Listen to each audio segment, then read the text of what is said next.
Hola, mi gente. Hi, hey, darling. Hey, how are you this evening? Hello, No Saint. Hello, good afternoon, good evening, or good night, depending on where you're at, Well, good morning. or good morning. Or good morning. Guten Good Tag. morning. Hi, hi, hi. So good to see you. Okay. Want to get in and out today, so I'm here. Just Okay. like men, just like men. Pause. Let me get my flowers, okay? Because they look cute. Let me get my flowers up here. Yeah. So our video from yesterday, Dominican woman says she's not black. Um, people were spicy. I haven't really checked the comments, but I'll go through them a little later if I'm bored or something and see how spicy they got in the comments because that issue is a big one, right? So I lots of always know it's a great topic. like go Yeah, ahead. no, I always know it's a great topic when I'll see people leaving comments on my channel that I don't recognize, and I'm like, okay, someone picked up on it, so it's always good. Always a good thing. Woo! It's funny because it's like although there are things like inflation, starvation, immigration that we're going to cover tonight, generational wealth, health, people need to work out, eat right. For some reason, who identifies as black is very, very important. It seems to be a priority, but here we are. So tonight we're going to talk about immigration. It's getting very, very froggy in New York City, right, as well as other cities. So I know you guys did a little bit of research, which is great, and we have some videos. I was a little taken aback by the videos just because it seems like something that you would see in a movie. Like it doesn't seem real, and I'm a very black and white person, so I always think, okay, someone is doing this to get that, right? I think that's how people live. Someone is doing this to get that, whether it's good or bad, you're doing something to get a result, right? And I'm just a little it's mind boggling. I'm wondering what our government, what result are they trying to get by housing all these migrants in schools and hotels or whatever? Like what's the end result? What is the reason? What's the cause? Because we all know that America is a business. Some people will disagree. They'll be like, no, it's the eagle, it's the stars and the stripes, and it's the United States of America. I still say it's a business. And this seems like a very strange business move to me. It seems very, very strange. So I'm like, there must be something that there's a goal they have that I don't comprehend, right? But I do know that the immediate knee jerk reaction to these images that I'm going to show you is always panic, right? So the have nots, dig this, the have nots, okay, want to fight the have less. Okay, recognize I didn't say the haves. Okay, the have nots want to fight with the have less because the have nots think that they're better than the have less. But middle class, does that even exist anymore? So the have nots are panicking and they want to fight with the have less when they should be fighting. What way do I say? Up. No, Sure enough, right up, you fight that way. You go sideways. And who's sideways? People that have less than you. You always fight sideways, which is interesting. It's also cowardice, in my opinion, but we're going to dissect tonight. What do you think before I start playing the videos? I just say one thing real quick. It's just so funny how we revert to so-called white behavior the moment we get the opportunity. You know what I mean? Because we often delegate the idea of looking down on others and being racist and being discriminatory. Oh, that's white behavior. No, it is not. You know what I mean? I had to explain to the other day to a black person. However the fuck you want to classify that, I don't even fucking know right now. But for all extents and purposes of the argument right now in the story, I was discussing something to a black person. I was discussing racism, and I said it, and I said, okay, I understand what you're saying in regards to the institution of racism. You cannot enforce your prejudice on others. And the person went ahead and said, no, black people cannot be prejudiced either. And I'm like, excuse me? What do you mean? How does that work? It was like, well, you have to understand, I mean, that anything that we learned from them. I'm like, you people are fucking despicable. You people are fucking sad. Are you serious? Did they literally teach you how to shit at this point? Did they do you like, what do you have that's yours? But anyway, go ahead. So, I wanted to do some research on this because I'm living here, and I will say this. I've been in city. I lived in Washington, D.C., for God's sake. So I've seen immigration and stuff like that, blah, blah, blah. But like with this, it was like, okay, some immigrants coming through, they need a place to be, no big deal. But then after a while, it started to become, literally what Jen said is where I ended up going, like, hold the fuck up. Like, there's something deeper going on here, because I don't know what the end goal to this is. Like, this is clearly not sustainable, what we're doing here. Because living here, you're seeing the droves of buses coming in daily. You're seeing the lines wrapped around the block, no matter what borough you go to. You walk past any welfare office, you see lines wrapped around the block. You go past any shelter, you see lines wrapped around the block. You're seeing a lot of confusion. You're feeling a lot of the energy. And I said to Jen earlier, I don't know what the energy is. I don't know if this just because there's a lot of people who are out of their element, who are away from their home, who are in a new environment. Everybody's in a fucked up position, really, right? So I made a call to some people that's close to the situation that in the city, and they explained some things to me that we'll get into. And one of the questions I asked, what was the end goal? And we'll get to that later as well. But basically what I got from them is that the mayor's hands are tied, because when the mayor walked into New York City mayor's office, there were already laws put into place. Okay. One of those laws is that New York is a right to shelter city, meaning any of you can come to New York tomorrow and say, I'm homeless, and they have to house you legally. The mayor cannot legally turn any of you away or any of us away. Because of that, it's putting a strain on everything else, the welfare system, the everything. So basically the mayor, but the mayor originally agreed to this because New York is a city within a state. So the state, which because people think that the capital of New York is New York City. No, it's Albany. So Albany was supposed to pay for this. Albany has not given their portion of the bill money. So therefore, the mayor has had to rob Peter to pay Paul from different places. One of the places is education. One of the places is the police department, and the other is welfare. And so that's what's going on right now. It's fucked up, man. He basically said you motherfuckers wasn't gonna beat shit anyway. So let's just slash education. Well, I want you to show the video, because listen, I'm fired up. I'm fired up about this because I also, before I came on the show, spoke with Erica, and she had to get a thick skin because there's a lot of rhetoric out there, right? And she had to get a thick skin at work because she'll have people. She said there's some people that love her accent, and there's other people that look her up and down. And not the first question is, "Hey, where you from?" No, that's not it. "Hey, how long have you been in?" No.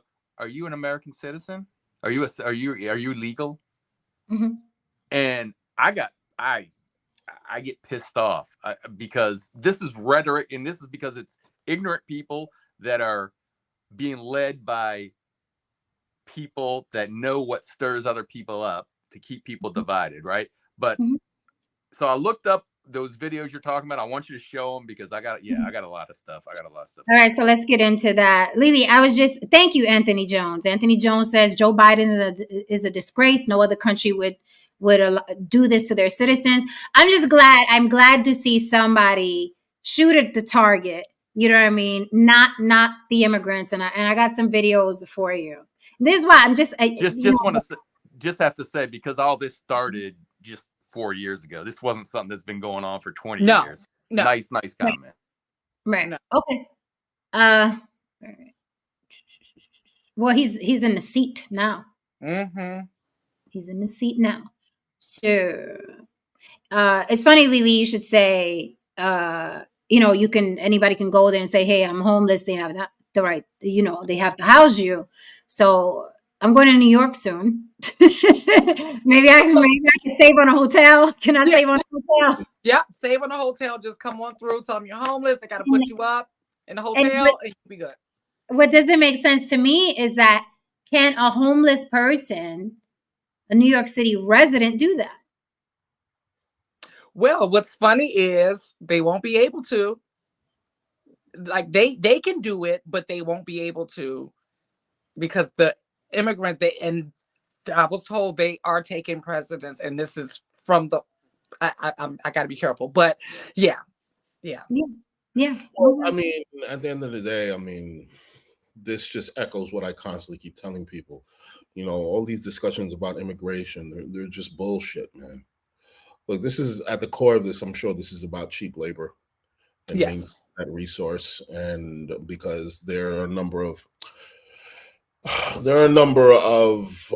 contracts ahead in terms of construction and so on and so forth, particularly in New York and across America, and they're just not going to pay their citizens what they are going to be asking for. So guess who the fuck they are going to pay?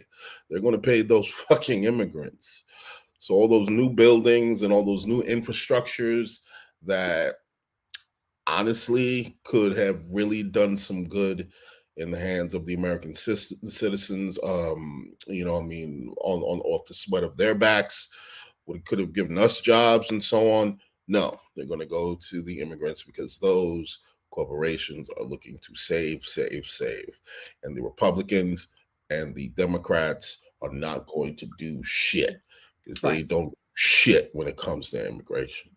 That's the only conclusion I've come to, because we, like what Jen stated earlier, this is a corporation. The bottom line will always be profit. It will never, ever be people.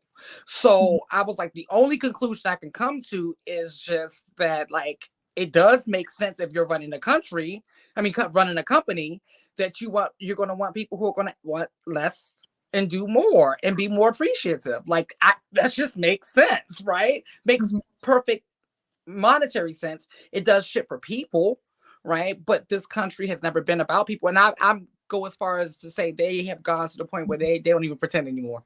Like they're done pretending. We got a country to and the thing is, when you look at it, let's keep it a buck. When we look at the American population, they always are saying, and this is the world population, really, it's not just American at this point. The fear is there's not going to be enough people to replace us. But I'm saying, before we even get there, we have to go through the incapable people who will be left. Like, the younger people are not capable of taking over what we've started.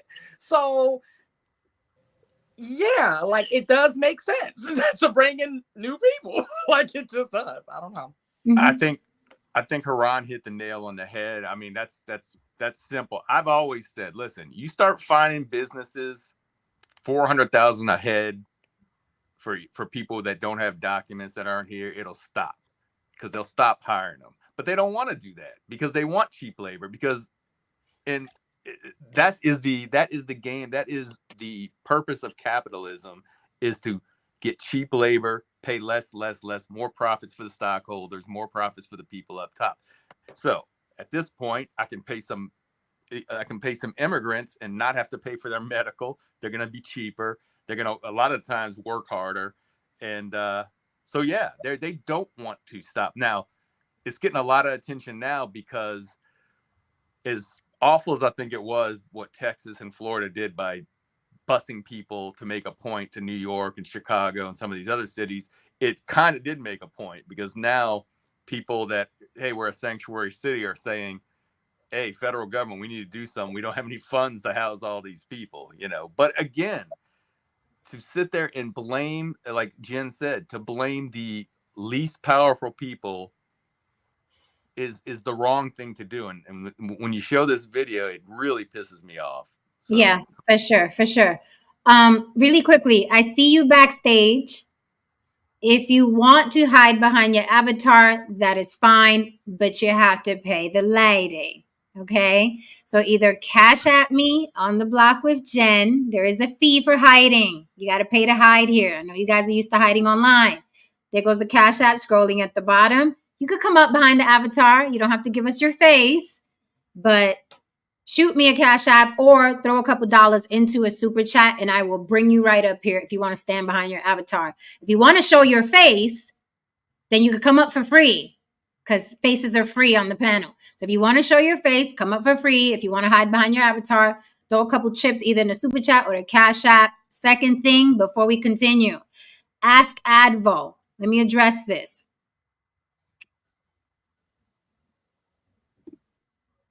I wish I could tap in, but lately I don't feel welcomed by Jen. So let me say this to whoever's watching. Very simply, everybody and anybody's welcome up here, long as what? You don't act the monkey ass fool. And two, you're able to handle the panel. The block is not an easy panel. We debate up here. Okay? And a lot of you have baby shit soft feelings, and that is okay. They just don't do well on the block. Okay? People come up here and they're like, I feel attacked. They go cry in the car. That wasn't fair. I was up there, it's not there. It's an echo chamber. If you're one of those people that can't hang, then I advise you don't come up. Okay? Safer for you and your feelings and whatever trauma you're feeling, that a perfect stranger, Jen, isn't welcoming you. I don't even know you, bro. Why would I not welcome you up here? We're up here 21 minutes and you're already in your feelings. Like, so either you come up here and hang or don't come up here. But as far as welcoming you, I barely remember you. Like, what are you talking about? People come up, people come and go here. This is literally the block. You pull up, you talk your shit, and you leave. And if you can't handle this panel, I don't know how you do in life. Jesus. Lily, you wanted to say something? Yeah, I knew this was going to happen. I knew when we say the word immigrants, people are going to automatically jump to the place that we're just talking about, immigrants that are black looking or melanated. The immigrants that I am talking about with New York that I'm seeing that are everywhere are of every hue. So let's go ahead and dispel that myth right now. Okay, there are immigrants from so many different countries. So this is not color specific that we're discussing. Thank you so much. Thank you so much for adding that, because this is what I'm seeing a lot of. Automatically, the word, thanks to Trump and whoever else, the word immigrant has become synonymous with Mexican. You know how ignorant and stupid you got to be for you to hear the word immigrant and automatically think Mexican? Let me tell you, Haran, something you said earlier. Let me tell you something about the blacks. Some of the most racist motherfuckers I've seen online are black. Racist. We can't be racist. We don't own anything. Racist. And if no one's told you, I'm telling you, you're fucking racist. Because all you see in the comments on Instagram is black people talking about, we don't want no Mexicans over here. As if you have any fucking power. You're 2 paychecks out of your house. What are you talking about? So it's funny. It's like the people that complain the most about being oppressed sure shift to oppressors, right? And this is why I say the have-nots, okay, want to fight the have less. And that's fucked up. So I'm glad you said that, Lily, because they're coming from the fucking Ukraine, Ecuador, Haiti, okay? So they share the same complexion. Oh, but, you know, she probably told you those are tethers. But some of the most racist motherfuckers I've seen online are black and white. Racist. Nasty motherfuckers throwing tacos. They throw tacos in the comments. They throw the fucking swimming emoji in the comments. Racist motherfuckers. But you tell them there's an echo. I don't know.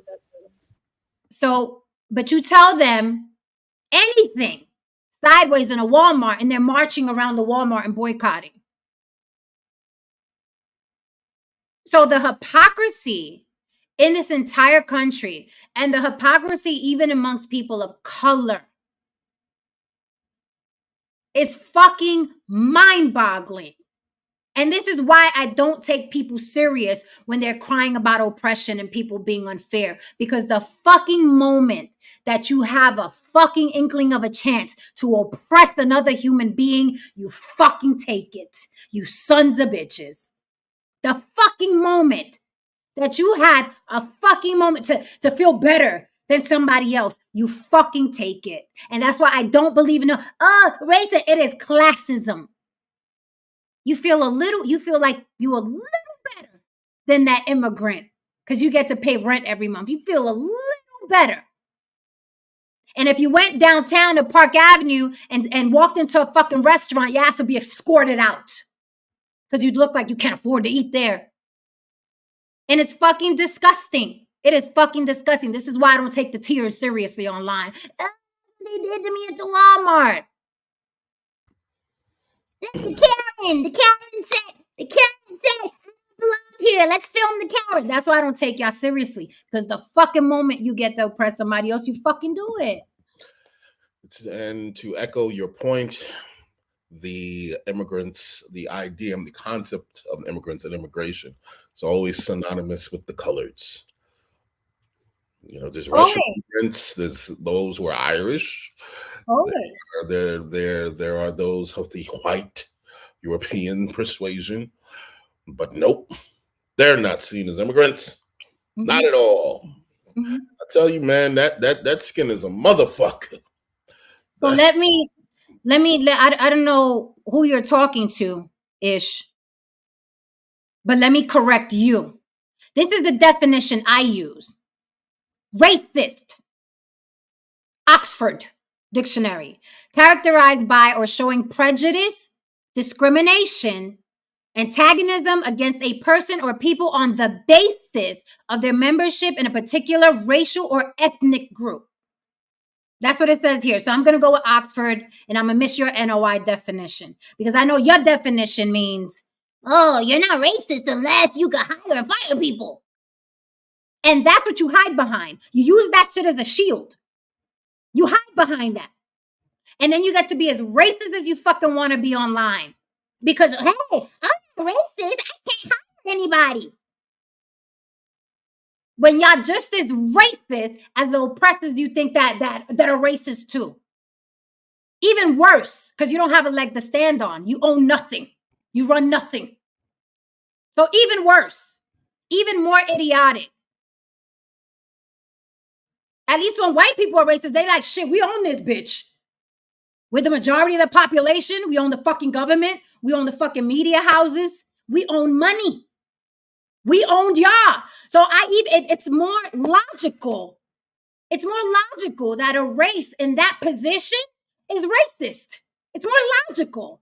But for a person of color that's 2 checks away from fucking disaster to be racist against another human being, be they from Haiti, be them from Mexico, be them from Ecuador, be them from Colombia, be them from the Dominican Republic, it's fucking laughable. It's laughable and despicable. So no, you didn't correct me. It's not bigot. It is racist. If when a white person doesn't like you, it's racist. Then when you don't like somebody, it's racist too. The fuck? Word bigot.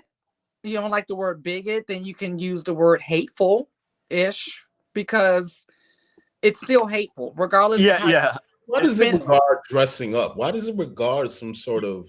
Because they want it. You know why it regards dressing up? You know why it regards dressing up?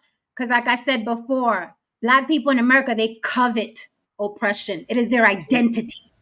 If Black people cannot identify as oppressed, then you force them to, holy fuck, be productive. We can't do that. That is why, because it is their identity. If I am not oppressed, if the white man ain't trying to get me, then how the fuck can I exist in a country? How the fuck can I get my reparations? How can I go? I gotta wear this shit. I gotta wear this shit. Because then how am I gonna ask for reparations? That is why they have a problem with the word racist, because they covet oppression. No, we are the oppressed. Hi, good morning. I'm Black American. We are the oppressed. That is why they covet it. But they're also Haitian immigrants. There are Haitian immigrants. Racist. Black people and white people are the most racist motherfuckers in this country. Do not get it twisted. Do not get it twisted. The most racist, and you could quote me on that, the most racist motherfuckers in the United States of America are black and white. The most racist are black and white. And the internet proved that shit. The internet proved that shit. All the people that were hiding behind, we can't be racist, we don't do anything. Go take a scroll on Twitter. Go take a scroll on Instagram under these videos that I'm about to show you. I want you to take a scroll. Don't take my word for it. Jen's just talking shit up here. Don't take my word for it. These videos I'm about to show you, go in the comments. And then I want you to take a gander and see how many black people are talking about Mexicans. How many white people were there talking about Mexicans? Just take a gander, because I'm just talking shit up here. I don't know what I'm talking about.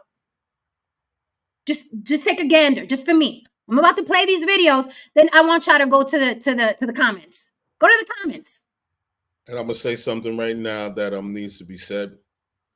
When it comes to that kind of behavior, a lot of brothers need to check the women on that.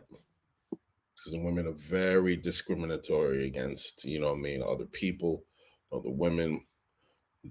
Whether they're dragging like Latin women, whether they're cussing out Asians, whether they're, dragging or cussing out mixed people.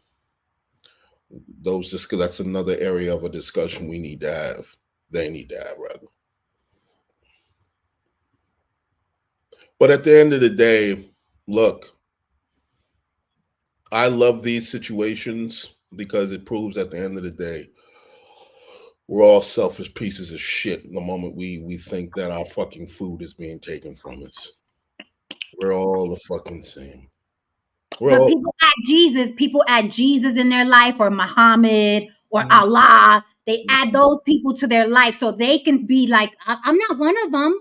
I'm not one of them, when you're just as much a big piece of shit as everybody else. Mm-hmm. I'm not one of them. I hide behind Jesus. Jesus got me.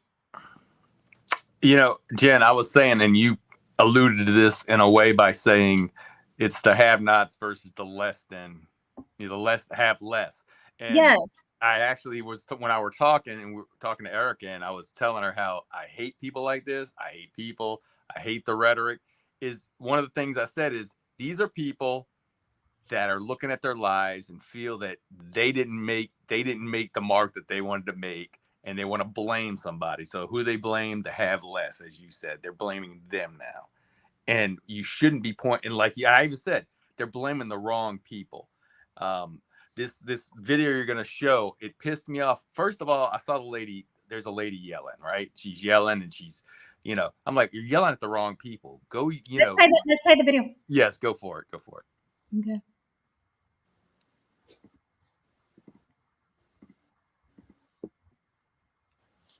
The fucking nerve of people. We gonna tell the truth up here. This is the block. We're gonna tell the whole fucking truth. No one's exempt. No one is exempt. No one is exempt. And just as long as we're on the subject of, was it Auntie Tariq? Always remember that he makes money off of black and lives and sticks his penis in primarily white. Always remember that. Always remember that. They're going to willfully neglect that fact. Always remember that. That's what people do. willfully neglect facts that do not add up to their narrative. Because you have to. Because if you do look at the truth, if you do look at the reality of the situation, you have to admit that you were taken for a ride. Mm-hmm. You have to admit that you were conned. That you have to admit that you're a whore. Mm-hmm. So you'll double down on the lie. Mm-hmm. Just to make sure that you don't look like the fucking idiot that you actually are. Mm-hmm. Yeah. So, all right, let's play this video. Ish, if Oxford gives the same definition for bigot, then what the fuck are you correcting me for? If it gives the same definition for bigot, then what the fuck are you correcting me for? You bored? You bored? Are you bored tonight? Dictionary is the black friendly dictionary now. We got two I guess. dictionaries now. Like what the fuck is this? Like what is this now? Yeah, I don't know. I don't know. You got a segregation free dictionary now. Like what the fuck? I don't know. If I just read the definition for racist. He's telling me that it has the same definition for bigot. Then what the fuck are you correcting me for? If it's the same definition for racist and bigot, then why are you in the chat talking about correction bigots? Then what the fuck are you correcting me for? You bored? Are you bored on this evening? You want to come up on the panel? Hey, let me drop the link again. Everybody's welcome up on the panel. All right. But it's your business if you cry in the car after. Everybody's welcome up on the block. I say that over and over again. Everybody's welcome up on the block. The guy backstage, I guess he didn't have no money. He left. Great. You could come up and hide behind your avatar. But you got to pay. Those are the rules. And it's funny how everybody gets dumb on the block, but y'all throwing chips at anybody that's fucking you in the ass with a lie that feels good. That's what's funny. Y'all be at the manosphere, at the red pill, just tricking off. Like these dudes are sucking your ass, just tricking off. Man, but you come up here and it's like, oh, I don't know what to do. No. Put some respect on the fucking block or fuck off. Them lies be hitting that G-spot, baby. Lies do hit the G-spot. Them lies be hitting that G-spot, baby. Yeah. First, no. Louis Kanye, welcome to the panel. Let me play these videos because these videos are very telling of where this is headed. It's what Keith Davis said. Auntie Tariq is pandering to black women. Pandering. He's bamboozling. Mm-hmm. Oh, he is. He's pandering the black women now. He was dragging them a couple of years ago. He was calling them bed wenches. He would talk about their wigs, their faces, their features. Yeah, he used to drag black women. Well, okay. I guess he's trying to hone in on Umar's and Cynthia G's. Yeah, exactly. He's like, there's a vacuum over there. Let me go up there. Let me go over there and get that money. Yeah. Auntie ain't no idiot. Auntie ain't no idiot. I will give him that. You know where dollar is. That's not Elvis. That's Louis. Let me play these videos real quick and then we'll dissect them.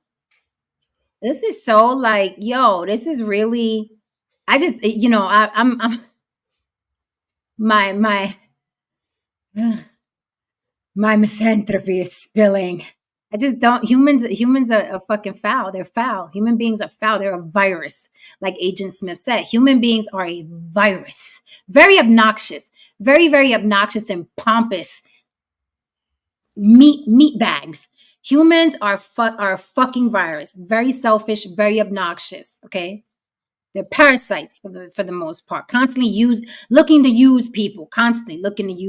Who can I use? Who can I find and use? And then it's like, oh, I feel a little better than that person. Let me make sure that person knows that I feel better than them. Just a fucking virus. Human beings are a virus. They're fucking hypocritical, lying ass fucking virus. And don't let me get into the fucking religious of y'all.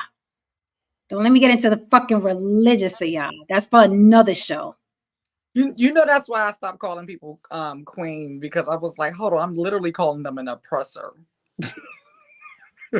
Yeah, I ain't never used that shit. It's like, hey, oppressor. For real, like queen my ass. Shit, me. All right, so let's play this video. I want to play what they're asking, what the city is asking of other citizens first, and then we'll look at the average reaction from a Karen. Now this white bitch was on. You already know. She was on. She was like, nuh-uh. If you have an extra room or suite in your home, please consider hosting a family. Safe housing and shelter is our most pressing need. Become a sponsor family. You can contact the Brazilian Worker Center for more information on how you can step up if you're willing to have an additional family be part of your family. If you're a local official, a college president, a business owner, or a faith leader with an available building or space in your community, please work with us to offer it as a shelter site. If you're a social service provider, please consider becoming an emergency assistance homeless shelter provider. Our resources are stretched thin there as well. And if you're a hotel or a motel owner, consider opening it up for emergency assistance. If you're a landlord or a property owner, we can use you too and connect you with service providers to help transition families into permanent housing. Everyone has something they can offer. Most importantly, if you have an extra room or suite in your home, please consider hosting a family. Elon Musk has weighed in as well. He said, this is what happens when you run out of hotel rooms. Soon cities will run out of schools to vacate. Then they will come for your homes. So Elon Musk out there trying to spread a little panic to the people. How does it feel that you get all the kids out of school tomorrow? How does it feel? Do you feel good? I hope you feel good. I hope you all sleep really well tonight. Why are you yelling at them? I have a right to. That's why. That's why. Because I'm an aggravated mother. That's why. Ladies and Now, gentlemen, let's go. Look at them. Taking over my kids' school.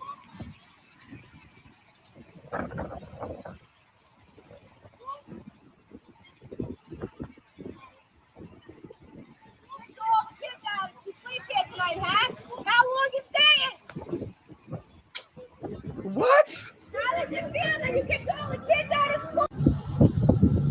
Oh, this is cuts. This is bed. They're bringing in food.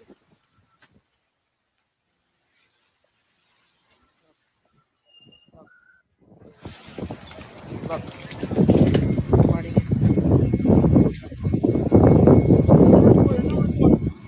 Why not? Why not? I gotta see where my tax dollars are going.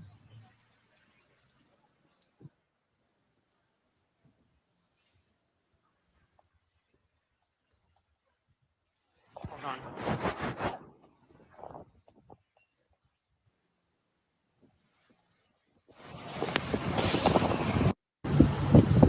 Todos están juntos, van por el mismo lado de la familia. Trate de mantener los nenes al frente de usted para que sepa que es lo que quiere.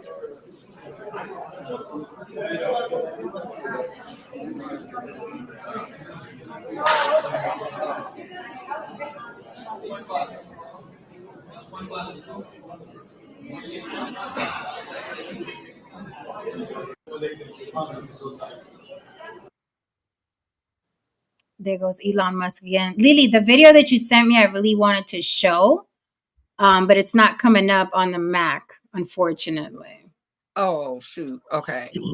ladies Not and coming gentlemen, I just need to put something out there. New York Karens are built different. Just to let y'all know, they're built Oh, very. cannoli Karen. Cannoli Karen. School. We do my kids' school. Oh yeah, how does it feel? I'm going over there see where my tax dollars How are long being you taken to. for? How long you staying there for? They do this shit. They do this shit like. And you know what's crazy is just a few generations back, people were yelling about all these Italians coming into our country. So it's disgusting. It's disgusting. And first of all, I hate when people say, I want to see where my tax dollars, as if you have a ledger and you're figuring out where each one of your dollars is going in the government. You know, like you have some kind of say in it. You really, you give your taxes, and then we can get into that anyway. But this is what I hate, because she's yelling at people that were bused there They don't know where the hell they're going. They're told, we're going to move you here. Now, when I first saw it, I said, I didn't know that it was just an overnight, one-day thing. I thought, oh, well, I guess you could be upset if they were out of school for a month or something like that. It's a weather-related event.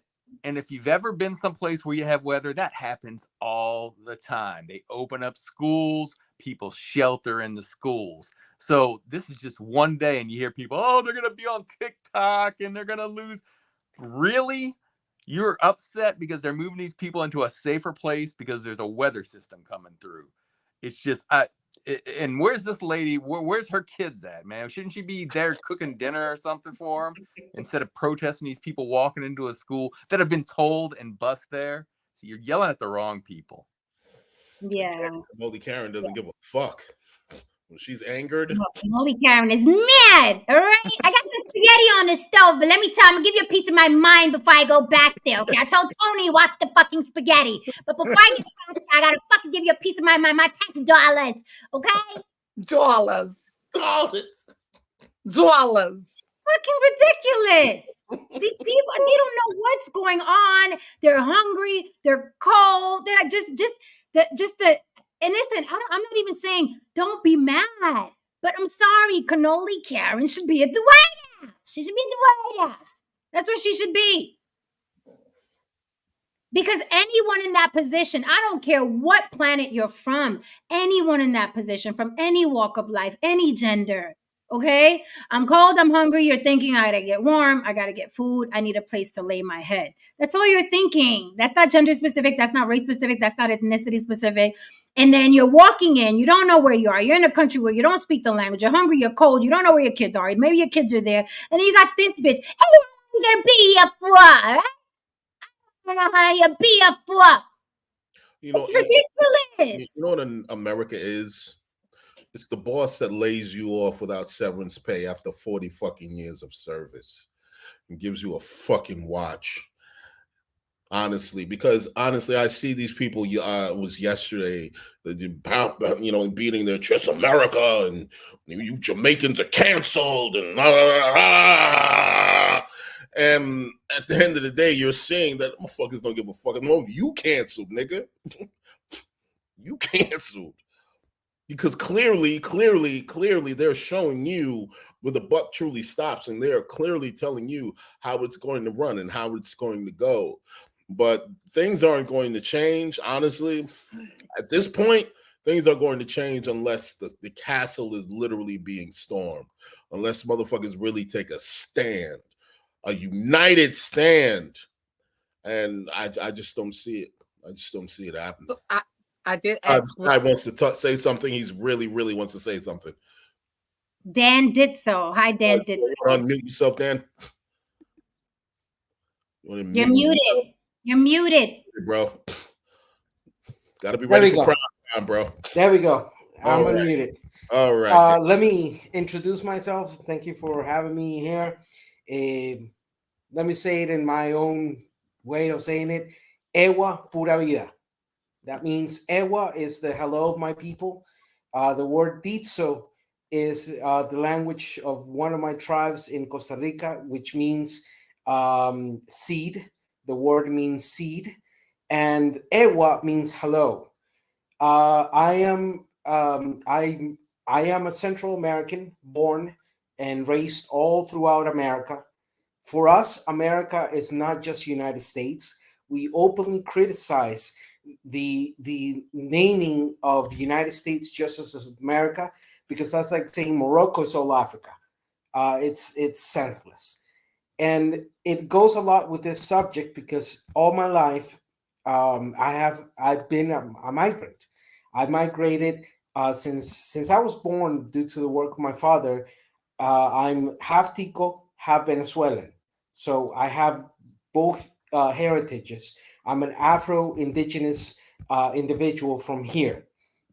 And the first time I arrived to the United States, I was 9 years old as a legal migrant. My father was working for the OEAS, the Organization of American States, which is our United Nations. I lived from 9 to 16, almost 17 years, I learned my English there. I arrived without knowing anything of English, and I learned English in a question of less than a year. That's how long I had to, learn English.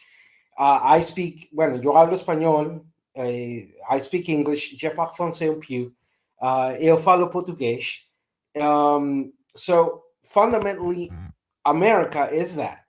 America is not just speaking English or speaking Spanish or speaking French or speaking Portuguese or speaking any of the thousands of native languages that have been here for thousands and thousands of years before those other languages.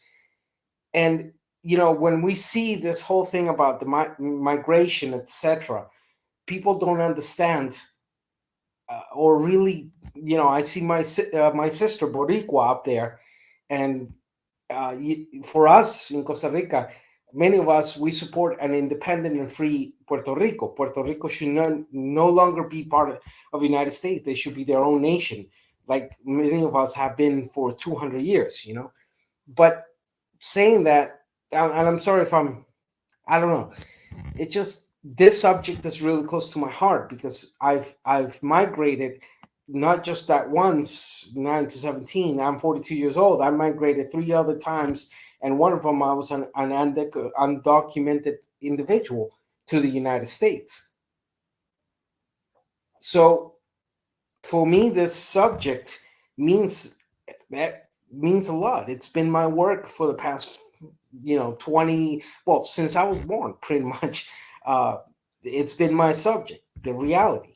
So for me, migration, especially here in the Western Hemisphere, it goes along with our heritage, with our reality, and the fact that last 200 years, migration has been a vital part of our freedoms, of our restructuring away from the European invaders that were here, But the United States, I don't know, it seems like, sorry to say this word, but it seems like some gringos up there don't have any clue what America stands for, what we built for the past 250 years. Sorry if I... How do you feel? So how do you feel when you see a video like I just played, that woman yelling at those migrants? I'm going to try to say it in a way that doesn't, bother the YouTube things. Well, Let me say it really quickly in Spanish, and then I'll make a quick translation. Ese tipo de mujer es una habladora de paja gringa malnacida que no tiene sentido de dónde coño se está para web. What I was saying is that what I was saying is that dear woman of ours who was screaming on the video is a loudmouth gringa who has no clue where the hell they're standing.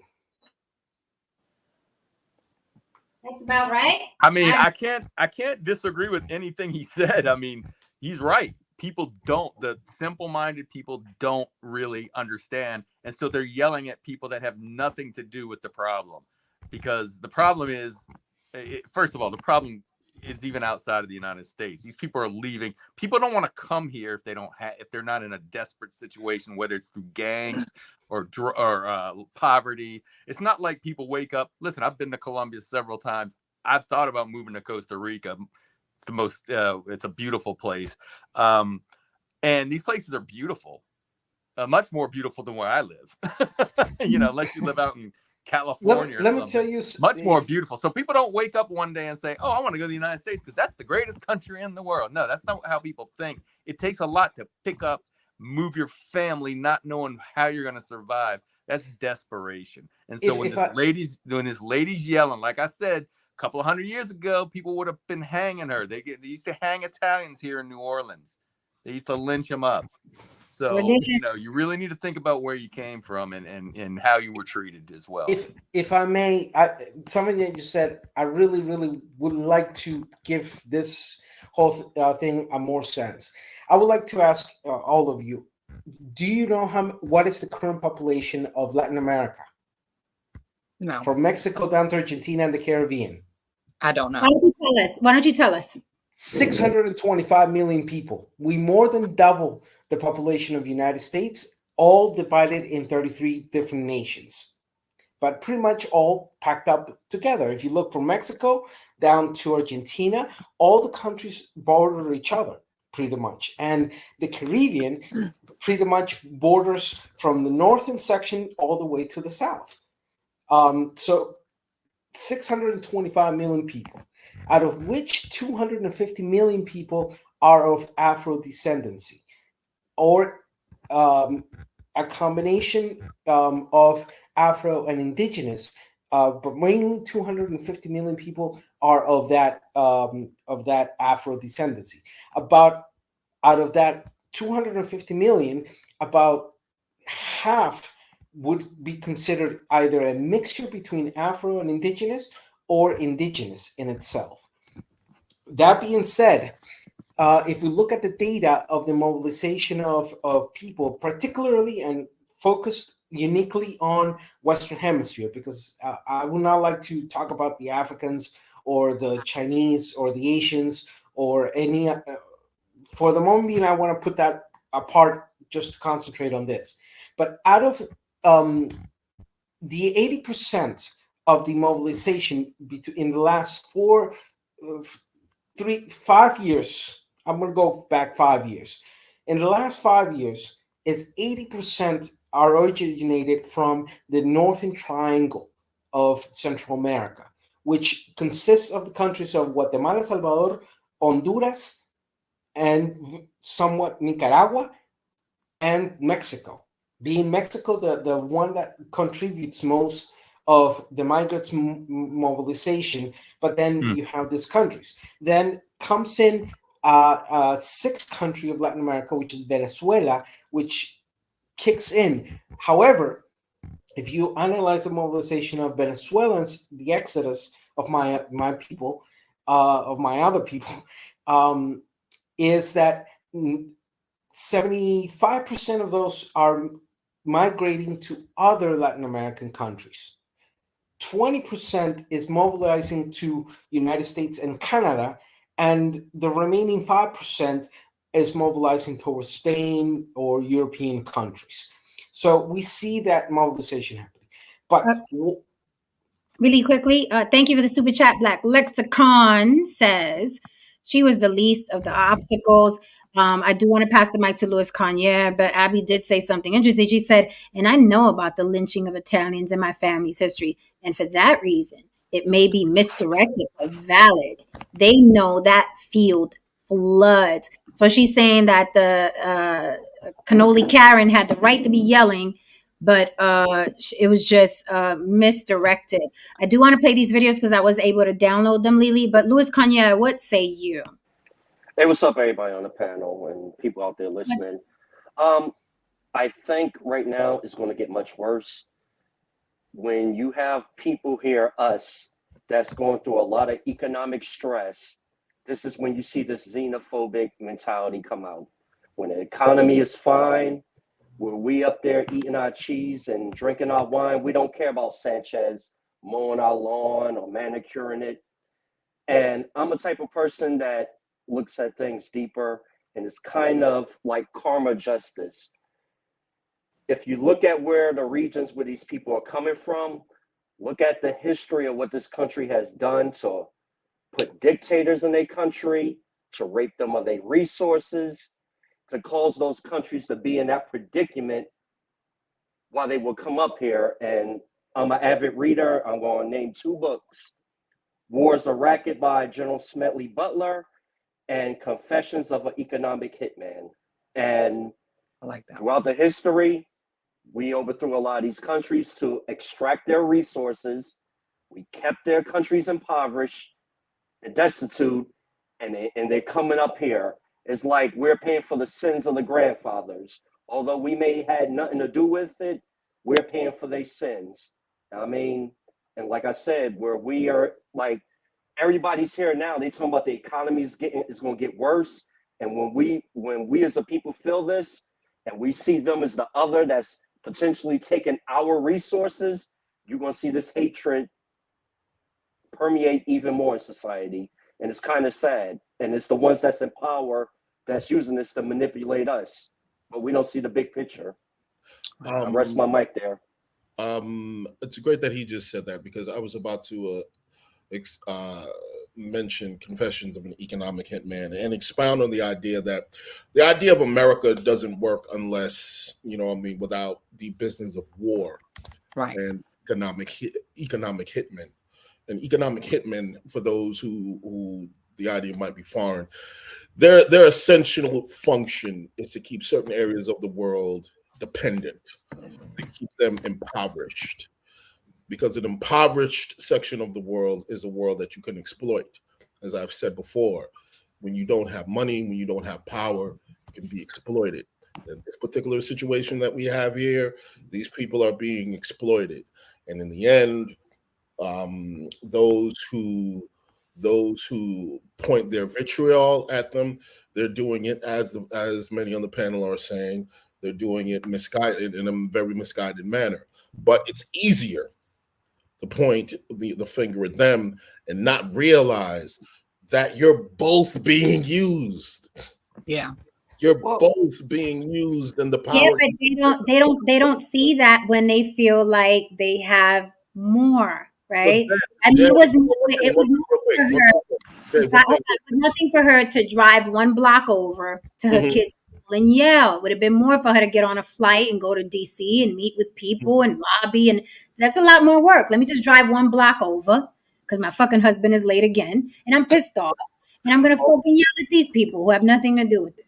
You know what's interesting about that? And one second. To play off again what Louis Kanye was saying, a lot of people don't know this. A fuckload of people lost their jobs and were laid off before the holidays. A mass load of people. It's not often being discussed. Of course, it's discussed among those who lost their jobs. But again, yes, we are in a desperate state right now. And when people are desperate, they don't think, man. That's the wrong time not to think. And they already don't think. So now desperation, you add desperation to people that are buffoons. Let me play these videos real quick because I think these videos need to be played. These videos are quite interesting.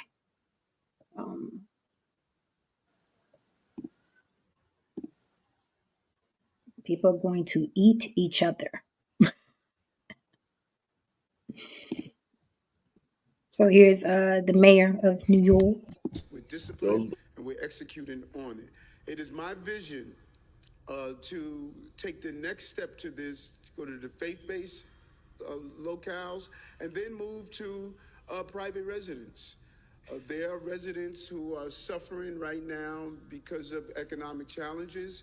They have spare rooms, they have locales, and if we can find a way to get over the 30-day rule and other rules that government has in its place, we can take that $4.2 billion, 4.3 it may be now, that we potentially have to spend, and we can put it back in the pockets of everyday New Yorkers, everyday houses of worship, instead of putting it in the pockets of corporations.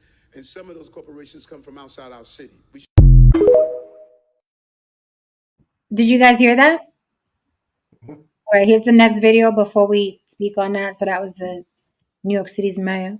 Concern is that people are coming in faster than we've normally seen. It's yet to be seen how much that will cost. What I can tell you is that the crisis up to this point has cost $3 billion. And as more people come, the cost continues to go up. The issue for New York is that they're not only dealing with newly arrived migrants, they're dealing with folks that have already been in New York City housing and are now being reticketed. So all of these folks already had free housing here in New York, and then they were given eviction notices, essentially 30 or 60-day notices telling them that they have to leave their shelter. But because this is a sanctuary city, housing is guaranteed. So if they wait in line, they can reapply and then be rehoused. And what you're seeing is this line which wraps around the corner, and it has been this long all day long.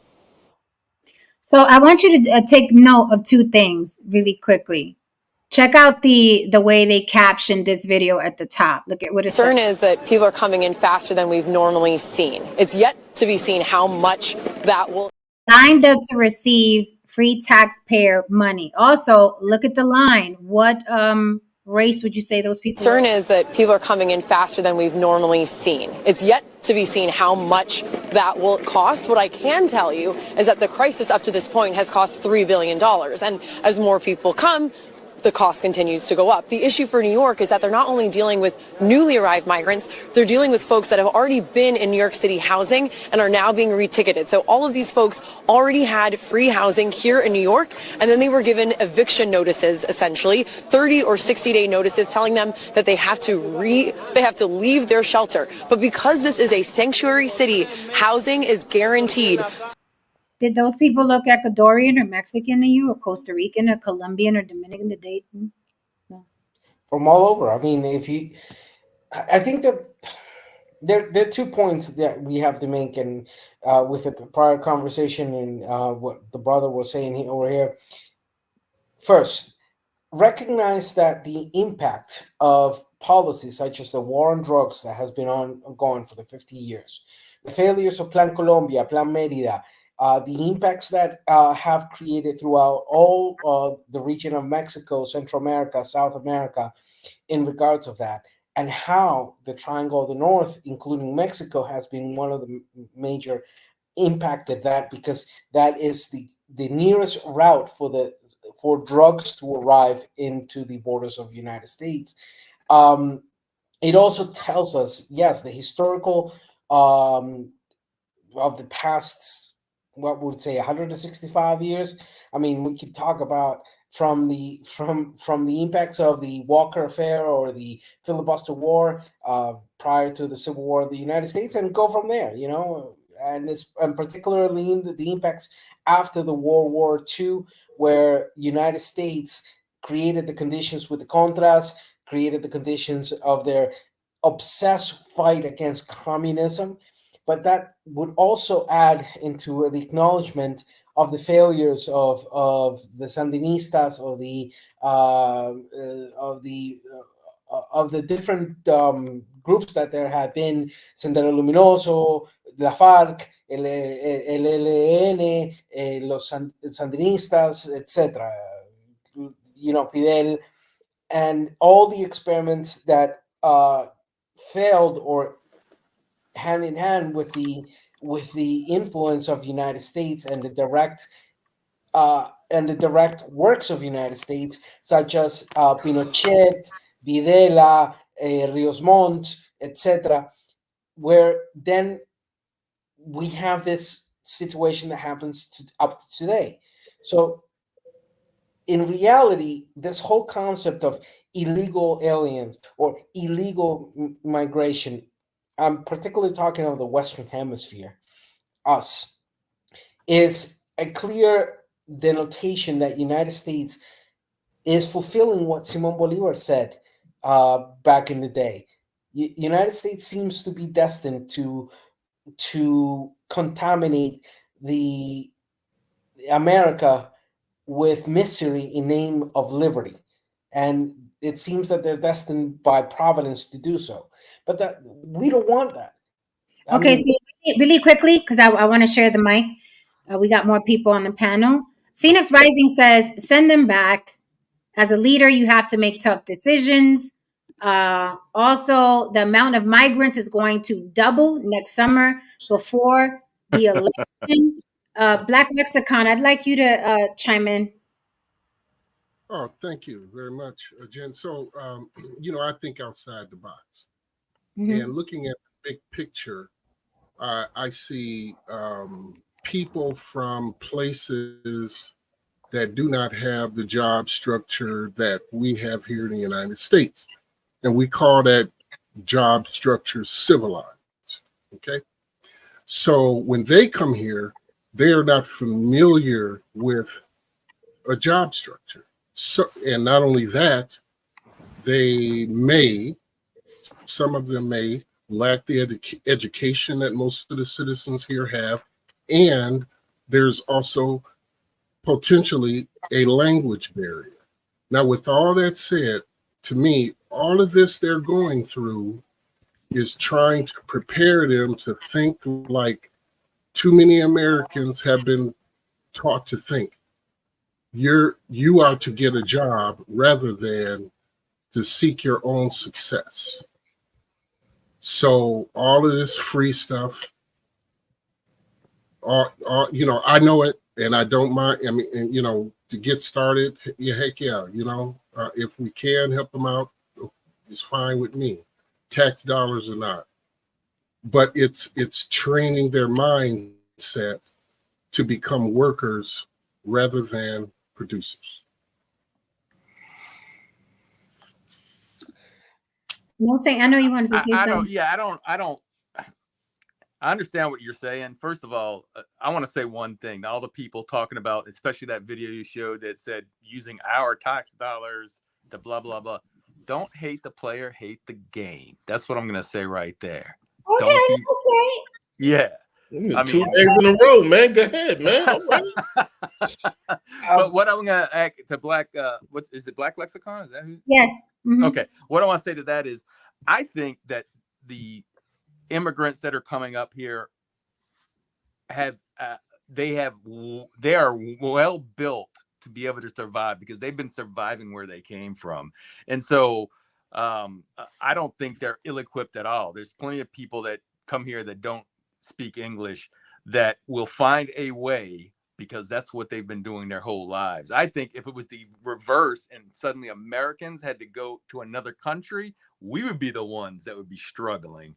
I think they're well equipped. So I understand what you're saying, but I think you give and like to Haran's point earlier, it's kind of funny how none of these people are complaining when you got, you know, 10 people that speak Spanish building your roof so you can get a nice little, you know, $15,000 discount.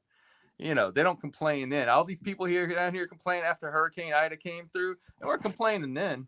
They were like, "What's the price? Oh, I can get it for that. Okay, yeah, bring it on." I would like to give a little bit of perspective on what Brother Lexicon stated, because first question would be, if we're talking about specifically Western Hemisphere, I don't want to talk yet about Africa or Asia migrants. I want to focus right now on this Western Hemisphere, America. If we look at the outside of the borders of the United States and not including Canada, just from Mexico down to Argentina and the Caribbean, we will see that countries have made humongous advancements. For example, if Latin American countries were so less educated than the United States or less capable of developing industry, the question would be, why then the United States and Canada signed the NAFTA with us? And it's been over almost 20 years since the United States signed the NAFTA with us, free trade agreements. That being said, for example, my particular section of my country, here I'm going to boast a little bit, but because it's what I live in. Yes, we have our problems, and I can talk about those problems we have. But right now, for example, Costa Rica, one of the major industries is the medical, the medical production of medical tools, electronics. We also have, well, yes, flowers, coffee, corn. Corn is one of our major heritages, even before the Europeans. Chocolate, etc. And we see that throughout different countries. Yes, you can have the examples of what happened to Venezuela, but I can give you a whole historical reason to why Venezuela ended up to where it's ended up. I can give you a whole historical analysis in regards to what happened to Argentina, and yet Argentina it's there. Or the differences between Argentina, Chile, Uruguay, Paraguay, or the realities of Brazil, or the impacts of Mexico and its different industries that they do have, but also the impact of the last 15 years in regards of how the mobilization of the Colombian drug market mobilized to Mexico. And Well, speaking of Mexico, and survival, like No Saint you were talking about, Absolute 72 says the Mexicans will find a way, not so much the Africans and others. So basically saying the Mexicans will find a way to survive, not so much the Africans and the others. And then Israel Grace did say something interesting. He said, hey, American English is spoken on different continents. Most Americans only speak the one language. What do you think about that as far as them coming and surviving? Also, when people say they're coming here taking our jobs, I mean, whose fault is that? The statement alone to me is asinine. That because people here think they own. That's another thing. Let's blame, if you're mad, blame the companies that are hiring these people that are taking your jobs. Don't blame the people that are taking your jobs. And not just that, you don't own the jobs. If you own the company, get mad at yourself if you're hiring somebody over yourself. But they have every right to do what they're doing. So they're not taking your jobs. They're taking a job. And a lot of them, I know for Costa Rica, that is the most educated Central American country, period. I mean, that is a well-educated society. I know a little bit about Costa Rica, and not as much as our friend here, but yeah, they act like these people are coming up unequipped. A lot of them are very educated people, and they can. The only thing stopping them is being able to come here and work. So yeah, if they're gonna outwork you, that's your fault, not their fault. Yeah, you misunderstood me a little bit. You actually went down the exact path I was actually trying to say.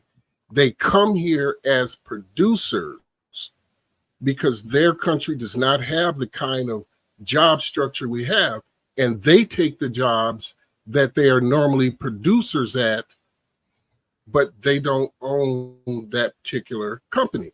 But if you take other ethnic groups that come here, they are doing exactly what the South Americans want to do.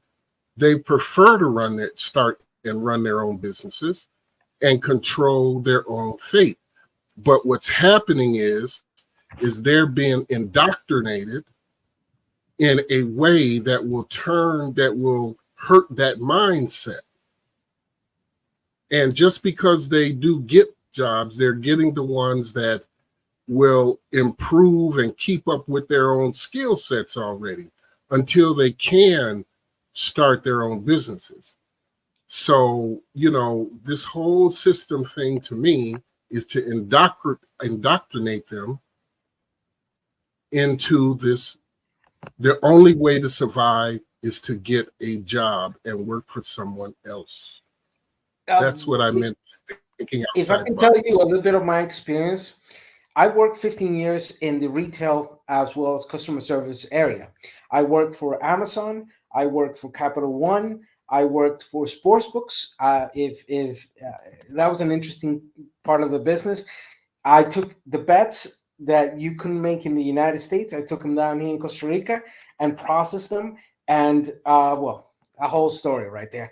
I've worked in pornographic customer service in pornographic websites. I've also worked.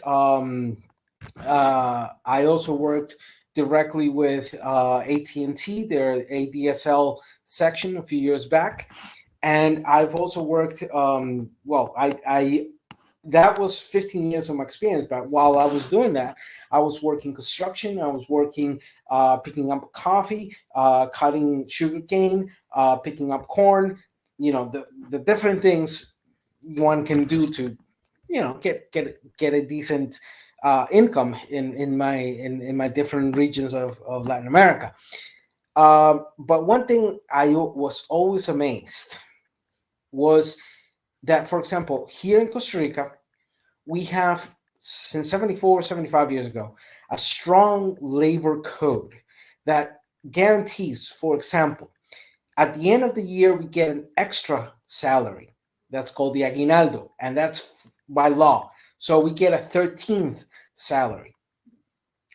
Not only that, but we also contribute to the Social Security Fund, which means about 9.7% of our salary, which actually is contributed a 7.2%, 7.2% from the employer, 2.4% from us, from the worker, and the rest from the state. Enables then that we have Social Security in the sense. Yes, there are things we need to improve on it, and there are certain problems on the waiting list that we're trying to fix. However, if you ask a Tico, we prefer Social Security any day of the week than the system that you have in the United States, that you get a cold and you're bankrupt because you got a cold, or you got the flu, or you got a stomach ache and you're bankrupt because you got a stomach ache. Quick. This thinking right here is basically the bedrock. Well, not the bedrock, but one of the reasons for the issue that we're having. When you have a bunch of people in their 20s crying about not making $20 an hour, no skills, and crying for having to work on an 8-hour shift, what do you expect? Absolutely. Because look, listen, if you're out here flipping burgers, I'm just saying this, if you're out here flipping burgers and you feel that you should be making $30 an hour, well, the good folks at at corporate are going to think otherwise. And this is the situation that you have here. You're going to have people who are willing to even work for less than you in these particular situations. So, and to be very frank with you, look, I'm just calling it what it is. Those jobs are really always meant for a stepping stone. Okay, you know what I mean. Being a fry cook was never meant to be a career move. Well, not in theory. Okay, all right. It wasn't considered a career move. I'm sure there's a guy retiring right now who's flipped burgers for 50 years, and McDonald's is giving him a pen. Yes. Mick pen. They're giving him a Mick pen. Pen. You know what I mean? Oh, you see what's happening. The more they're making, the more you get in these serve yourself kiosks to order. Yes, you know what I mean? Yes. Oh, yes. You motherfuckers about to AI your way out of a motherfucking job. So no, didn't a McDonald's just open with no employees whatsoever? Yes. It's just a motherfucker who opened it and a motherfucker who left. They tested it out. I forgot the area of the world that they tested it out, but yes. What I will tell you in this sense is that, let me put it this way. One thing I learned early in my life, even if my father was actually very well established economically, what I learned is, I asked him once, hey, I want a video game. Well, he said, the lawn needs work. So he put me to work on the lawn of a house. It was an embassy. And here I am, the kid of the ambassador, cleaning the lawn. And when I finished, he said, the neighbor liked what you did. He wants his lawn done. So here I am, not only doing my house's lawn, but the neighbor's house. And then the other neighbor liked it, and it worked. But what my father taught me on that sense is that you do what you have to do in order to obtain that benefit. But the other thing he taught me was the people who are on top are exploiters. They will exploit you. And for that, we need democracy. Because the difference between a king and a businessman is very little. Because once a businessman like Elon Musk or Rockefeller or whatever you want to call them, Elon Musk. I never heard of Elon Musk. That's interesting. That's what I'm calling from now on. Elon Musk. Is that they become oppressors. They become people who forget what it is to do that journey to the top. And the very few people who don't forget that get eaten up by the system. You know, it's funny about Elon, because it's like, you know, he said, and then they're coming for your homes. Like, really, Elon? How many good old fashioned union workers built your buildings where your business is housed? You know what I mean? So, you know, it's everybody's playing the devil and everyone's playing. He's a bomb thrower. That's it. That's it. At the end of the day, because look, again, there's just so much. There's so many layers attached to it. I mean, because you got this company guy who comes in here, like, you know, we call him James Oko, and he says a lot of them are drunkards, criminals, and rapists. Well, that means they'll do fine in America, James. But you know what? Fucking in. You know what's interesting about the whole concept about corporations, industry as such?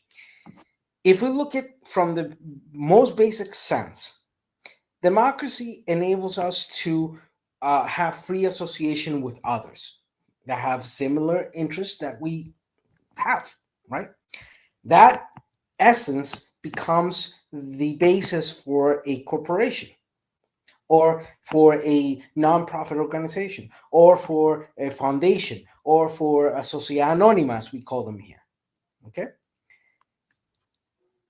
The advantage of that is that if we have a healthy regulatory system, then we could do what we have done with the tobacco people or what we have done with pharmaceuticals. If they become exploiters, we can crush them on the weight of their own stupidity.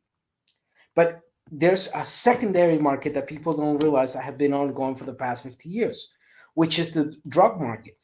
The legal drug market, cocaine, pot, etc., is a secondary market that has created worsening conditions where there's no way for us to come in and say, you're selling bad drugs, you are you are utilizing violence and federalism to then impact vulnerable populations, Afro descendancy, Black, Indigenous, etc. Okay, so really quickly, Haran, you just said Beetlejuice, Beetlejuice, Beetlejuice, and he appeared. There goes James Oko in the chat. Sarah said something interesting. Thank you for the super chat, Israel Grace, a supporter of On the Block with Jen. Sarah said something interesting. Sarah says, looks like America needs to return to universities and brush up on those technical and IT skills to build, repair, and upgrade the kiosks. But then Chad said, universities are too worried about deciding what a woman is now. So that was his jab, I guess. And I want to revisit what Elon said. He said, this is what happens when you run out of hotel rooms. Soon cities will run out of schools to vacate. Then they will come for your homes. Is it just me, or was it very Trumpish? Yeah, he's definitely on that band. He's on that wagon. He's been on there for a while. Your homes, that was very Trumpish. Very. He's one step from the Hitler quote of "they're poisoning the blood of America" and all that stuff. Trump. Okay. Also, I guess I don't know. Libs of TikTok said school is closed tomorrow because illegals will be sleeping in the school's gym. This is disgraceful. New York City is prioritizing illegals over their own Americans. So people are mad as hell. They're mad as hell. Yeah, and it's maybe it's just I don't have that mindset. That I find it really hard to think that people are really upset about it. I just think they want something to, they want the fake outrage, because my kids get off school and somebody's sleeping in their gym for one night. Neither my kids are upset and I'm not upset. To be this out, it seems like a lot of fake outrage, a lot of tribalism as far as like we need to toe this line. I mean, some of the people in the chat, the guy saying the colleges are too busy teaching what a woman is total bullshit. He can't prove it if we ask him to. Find one class, they act like that's all they're teaching in college. It's a ridiculous statement, but that is the world we live in today. It's very important. Genitalia is very important. I'm going to say something that it's in this line. You know why we Latin Americans call United States citizens? Well, in Spanish, the name we use is estadounidense or United Station. We don't call you Americans, because for us, Americans is all of us, from Canada down to Argentina and Caribbean. But we also use another term which can be utilized in many various ways. One of them is derogatory, but it's the term we call you that we call many gringo. But there's a difference. We know how to see a gringo from a U.S. citizen. We know the difference, and the difference is that when that person shows to us that they have been outside the borders of their country and they have lived with us, they have broken bread with us, they understand our history, they have taken their time to learn the history of outside the United States and in relation to the United States, as particular in this hemisphere. Then Well, hold on, I love this line right here. This is very Marvel. This is very this is Marvel Comics right here. This is very The Matrix. Louis Conyer says people are suffering economically, and it's going to get worse. When shit is bad, you actually see the true face of humanity. And we saw it with Cannoli Yeah. County. And what I will say is, people don't even know in this country what bad is. It's only a little worse than it was, and you know, and he's making a prediction that we don't know if that's true or not. We don't know if things are. You can feel like it's going to get bad. It might not get worse. It might get better. You never know. It's a good prediction though. But yeah, I mean, but he's right. In general, he's right. When people start to suffer, or you know, in real poverty, you may see. Well, there's two things you can see. You can see people come together, like during a hurricane, when you know. Also, I don't talk to my neighbors, and suddenly they're bringing a generator over to help me to my water. You know, you can see the good out of people, or you can see the bad. It just depends. You know, it really depends. But it's not necessarily always going to be bad. You're so hopeful. You're hopeful. Like saying. Shout out to Angel Jackson Quinones. We are very glad that you love your wife and your daughter so much. I don't know if you scrolled upon the right stream, but we appreciate that you love your family. YouTube Press coming through with, why close schools? Why didn't they close one of the many NFL, NBA, or MLB facilities in New York for the day instead of a school? My friend. Because that school James, let me say this real quick. On that real quick, what they could have done was utilize some of the churches. But but you had said something a little bit earlier, James, that I wanted to, it was segueing into a thought I was having. You mentioned the manipulators, but in order for that to occur, what they're doing is they are taking advantage of the ingenuity of those people. That's what they're manipulating. Though the people that come from there have learned how to build something from nothing. Ingenuity. Now, I personally know it because when I was a older teen and I didn't have the tools to fix my car, I actually made my own tools because they were only sold by Snap-on, and I couldn't get a hold of those. So I understand how someone can take your ingenuity and profit from it. So it's not just physical labor that they're looking for. They want their ingenuity, and they will take their ingenuity and incorporate it into their own businesses. I remember being in California once and driving down the highway, and I had wondered about the farm workers. And I remember driving past this gigantic farm at 5 a.m.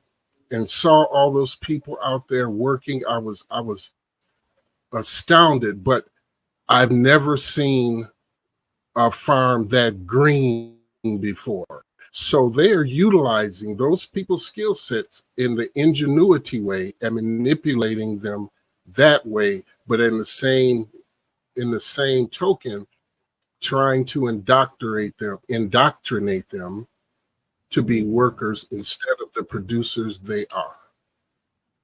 What do you really, let's stay on that for a minute. When you say producers, workers, right? Do you, in your mind, do you think that these migrants are automatically producers? I mean, in this country, we have the haves, the have-nots. that have less. Some people are born and raised to be worker bees. Do you think that these migrants are coming over here and it's like, no, they could all be entrepreneurs and CEOs and America is making them workers? Is that what you're saying? You're kind of halfway on it. What I'm saying is that as producers, meaning they didn't have a job, so they had to make ends meet and make things happen. And they understand the market, buy and sell, whether it's manual labor or whether it's ideas, whether it's fixed services, fixing something. That's what I mean by a producer. But they get paid directly. They don't need a paycheck. They don't. Their money doesn't have to come through a company. It comes directly through the person that they are rendering their services and their ideals to. That's what I mean by producer. But when they come here, they're indoctrinated to get that paycheck through a business entity or a government entity. Right. And my question is, isn't that the majority of the population, be they migrants or American citizens? I mean, they make a living, they feed their family. Isn't that what happens here too? Like, my question is, isn't a large part of the population going to be part of that demographic anyway? I can't speak for, I can't speak valid. I can't verify for all Black people here. That I won't. But for other nationalities, I've seen it in them. If I may just add something real quickly on that point, I think that we're confabulating two things. One is a specified ability or capability of doing a specific job. Someone goes into construction. They at least have to know how to handle the tools that they are going to be dealt with.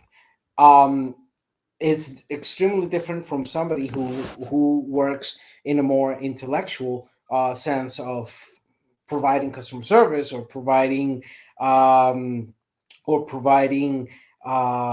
don't know, as an engineer, a more qualified type of work. So here's the thing. We know that the capitalist system, if not put on checks, on constant systematic checks, it will devolve into feudalism, into a form of feudalism, and into a form of exploitation, where the one that has more will always exploit the ones that have less. Fact of the matter is, when people are migrating, or we have to take into account three factors. It isn't just about the what we gain on it. The people we're moving out there, we're moving to a different new culture. We have to either assimilate or adapt, and assimilation is a crime for many various reasons. So we either learn to adapt or we learn to assimilate. And if we allow assimilation, we lose ourselves in that assimilation. But not only that, many of us that arrive there, we're alone. We don't have family. We don't have a system of support. We left it back home. So we leave that. What's the other alternative? Desperation. And when desperation kicks in, you take whatever you can. This is true. Quite often, more so than not, liberal thinking and liberal behavior and the concept of fairness and so on and so forth, that goes out the door when survival is on the table. I mean, people become far more conservative, far more willing to do whatever is necessary when they're desperate. When people's bellies are full and things are going great, great times often lead the way and open space for liberal thinking and the idea of democracy and so on and so forth. But human beings show who they really are when we're desperate. To Louis Conyers' point, when shit hits the fan, motherfuckers stop being nice. There was a episode of The Twilight Zone that I love, and it showcased this happy, neighborhood and family, and everyone got together, or whatever. Well, there was a report of a nuclear strike. There was a report of a nuclear strike, and the protagonist in the story, he was the only guy who thought of a bomb shelter. So he goes into the bomb shelter, and he built the bomb shelter just for him and his family. That really didn't bode too well with everyone else in the neighborhood. And they ended up, and then they ended up essentially rushing through and bombarding him and taking over the bomb shelter. But here's where the kicker is: the airstrike was I believe the nuclear strike was fake, but was a false alarm. So in that moment, everyone saw who everyone really was. And when we are in these situations, everything that you say you are or you aren't really comes to the forefront.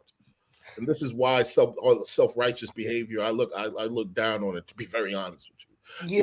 Self-righteous in a calm manner, when in good times, you're self-righteous. But there's something interesting on what you just said, and I want to just address it real quickly.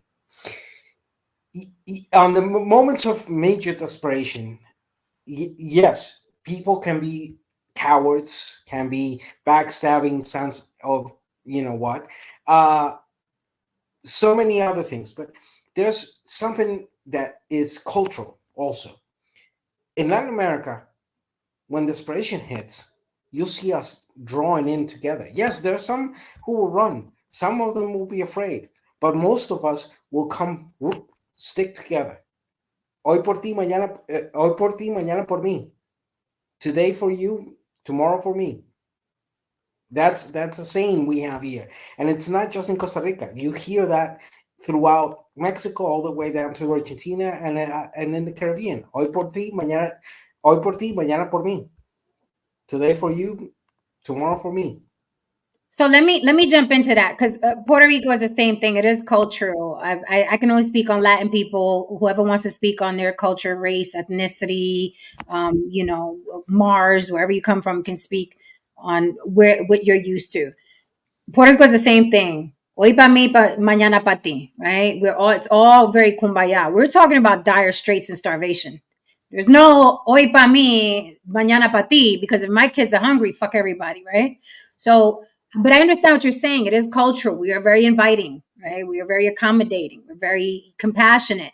But we're talking about dire straits. This is serious. Like, what's going on with these migrants, this is serious. So I don't think that, in a case where, it's all hell's breaking loose, people are still going to have that attitude. I don't think so. Well, listen, I want to say something to what Haran said. I don't mind having conservative thoughts. Listen, there's a lot of stuff that needs to be done. There's some merit to what the grievances are with the border and the many people coming over and how sustainable it is. My problem with the people that say they're conservative, is the xenophobic part of it. The not looking at all sides and why is there's a problem here. Just the problem is these people. They blame the poorest people. They don't blame what the real problems are. They just want to blame something. So they blame, and that's with this lady at the school just yelling because her kid's gonna miss a day of school. I mean, you don't think that's the most selfish thing ever? Correct. No, Saint, but you don't think that that's the nature of humanity? When we look at, and I'm going to dumb the conversation down just a little bit. I'm going to dumb it down just a little bit.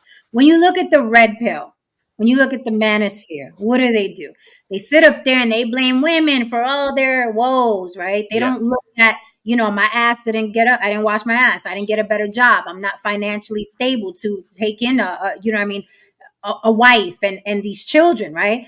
Humans are constantly pointing outward. That is what the fuck they do. Constantly. It doesn't matter what the situation is. Very, very, very rarely is there self accountability. It's always somebody else's fault. Your problem is, life happens to you. These women don't want you, and these migrants are taking my jobs. And I think that's just the nature of human beings. That's what I think. And we've seen it run rampant on social media. We've seen it. So everybody else, oh And my God, what they're doing. Oh and my God. so this is what we're talking about. People that are being exploited from people at the top using those simple, this is your solution to a way more complex part. I saw somebody in chat saying we need to let's bring certain jobs back, as if there's a magic wand you can wave. These companies they're going to exploit. They want cheap labor. That's why they're not here. Unless we give them tax breaks, like we're bringing back the chips, manufacturing chips, because it's a national threat. And we don't want China to get a hold of them. That's when you see jobs come back, when it's a national and the government gets involved. But a business is going to look, they're going to cut the fat. They're going to cut your rate. They're going to cut your retirement. They're going to cut your insurance. And then they're going to move because someone's willing to do it in some other country and be exploited for a lot cheaper than you're willing to be exploited. I mean, they bring those people straight. They bring those human beings straight from plush lands. That if it were not for militias and or gangs and things of that nature, they may be able to produce something with, right into a concrete jungle. Too many brick buildings up there. Nothing. I mean, you're in some places you're lucky to see a blade of grass. I mean, that right there is a culture shock. It's shocking their system. And then, then you got this woman out here yelling and so on and so forth. And like I said earlier, the churches should have opened up, because they can provide. Yeah. On the point that I was trying to make, on dire straits, the worst of humanity is shown. It within my own personal experience, and I do want to frame it that way, is I have seen all colors. I have seen something got lost in translation. Yo he visto todas las diferentes. I've seen all the different forms that can take. I have seen people go to the worst of the worst, as I've seen people go for the best of the best. It also relies a lot on something that's interesting. The biggest divide between here in America, for example, and I've seen that repeated in other areas, but a lot pronounced here, it has to do with our history, is that the United States is an individualist type of country, culture. United States has been injected with this idea of individuals. We, on the other hand, have been injected with the idea that is balanced. Yes, there are individuals, but there's also community. We both need each other, and we can't be separate. We coexist. The individual coexists with the community, as the community requires of individuals and the reunion of those individuals to be a community. Yeah, but it's unrealistic to think. It's unrealistic to think that Cannoli Karen is going to see those people as even human beings. She gives zero fucks. What she cares about is, Tommy's not going to be in school tomorrow. That is what she cares about. Okay, Was this a shot at me, Abby? Was this a shot at me, though? She said, I'm sure in Vegas and Louisiana, you have a backyard and space for a tiny house to help out. So here's the thing. I don't have an issue with Cannoli Karen yelling like a dumb bitch in the middle of the street at nighttime in the cold and the rain. I don't have an issue with her being mad. I said that before. I said that people like her are cowards because the people that she should be yelling at, she's not yelling at. That's what I think about people like that. I think she's a coward. Because she should be yelling at, she should be yelling at, okay, the person that organized that, the person that allowed that. That's what she should be yelling at. And then I'll be all for it. I'll be like, oh shit, she went down to the fucking office. She's about it. She's not playing. She went down to the school district. She down in front of the White House. She's throwing eggs at Biden. She's about it. And here's the thing. She has every right. She has every right to be pissed off. Tommy's not I'm gonna be in school. What am I gonna do with Tommy now? She has every right to be upset. But what I'm saying is, I'm calling it what she is. She's a fucking coward. She's a coward. It's easy to pick on people that she knows aren't gonna step out of that line and punch her head with. She knows that. So to me, that's bullying. You know that those people are afraid. They're cold. They don't know where they at. They're not in there. They just uprooted from their country, something they've known all their life. And she knows that. She's well aware that none of them aren't going to turn around and put her in a headlock. And that's a coward to me. When you take advantage of people like that, when you yell at, you're a coward. So I'm not saying that she shouldn't be upset. I'm saying she's a coward. I don't know if this has ever happened to any of you, but I was in Texas, Dallas. I was with two other friends. We were speaking Spanish. We were sitting in a restaurant. We were just chilling, and suddenly this individual comes out. I'm not going to specify gender; it doesn't really matter. Just this individual comes out and says, "We're in America. Talk English." The infamous line. So we all look at her, and I turn to one of my friends and I tell him first in Spanish, ¿sabes qué? Déjame yo la manejo, porque esta persona va a estar más perdida que la hija de los lloronas. I told him, let me handle it, because this person is more lost than the sons or daughters of the Llorona. So that person starts telling me, we're in America, speak English, etc. So I play dumb. I tell her, mira, mija, no te entiendo ni un coño. I don't get you. What you're saying? What you're saying? I don't speak English. Quick thing, real quick. This is where the racism of black people shows up. James says, I thought they hit the ground running when they reached the promised land. No, black people hit the fucking ground running when they came to the promised land, James. You got it incorrect. Now you see how fucked up that sounds? You see how fucked up that sounds? When someone says that, someone took a fucking black person and smashed their face on the ground when they hit the ground running, when they hit the soil. You see how fucked up that sounds? Anyway, go ahead, y'all. Not only fucked up, it's just. So go ahead. Did you have an ending to that? What I wanted to say was that I think the whole plan was to cause outrage because New York City has lots of empty places where they could have housed these people. I mean, lots of them. Places that wouldn't have affected business the next day even. So I find this quite strange that out of all the places in New York City, someone did mention, I think it was Abby mentioned the Jacob Javits Center. That's ginormous if you've been there. Baseball fields, football fields. There's so many places they could have housed all these people comfortably overnight. It's bizarre that not only would they pick a school, which is going to interfere with education for the day or however long, but then to actually spend money on all that food that was going in there, all the pillows, all the bedding and things like that. When you have places that are set up with bedding, right? Yeah. And food. So it's weird to me. I mean, it's looking like they did it on purpose to me. Well, I think there's a lot of speculating when it comes to that because I'm not sure how it is in New York. I don't know if the stadiums, you're talking about private and public. I don't know if it was easier to get into the gym at the school because it's a public school.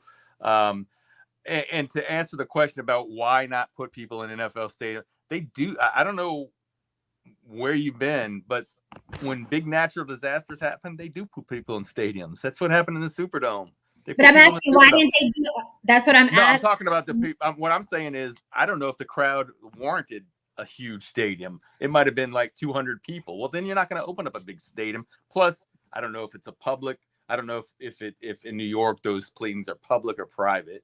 It may be. It's New York City. You mean to tell me that there was? I understand the whole public, private. It's New York City. You mean to tell me whether it was 200 or 2,000, there was no other place? There may have been. I don't know, but I don't know. That wouldn't have interfered with a school. I just find it bizarre. That's all. I just find it bizarre. What would let me, in the story I was just saying in that sense, yeah, the lady starts going around and telling me, speak English, and I go, I don't speak English, I don't get you, what, and she started getting real frustrated. So she starts going in the usual tirade. This is America, land of the free, blah blah blah blah. So I just turned around to her, and in one moment I asked her, "Excuse me, ma'am, can you please tell me when was the name American placed on a map? What year? What moment of history was the term American placed?"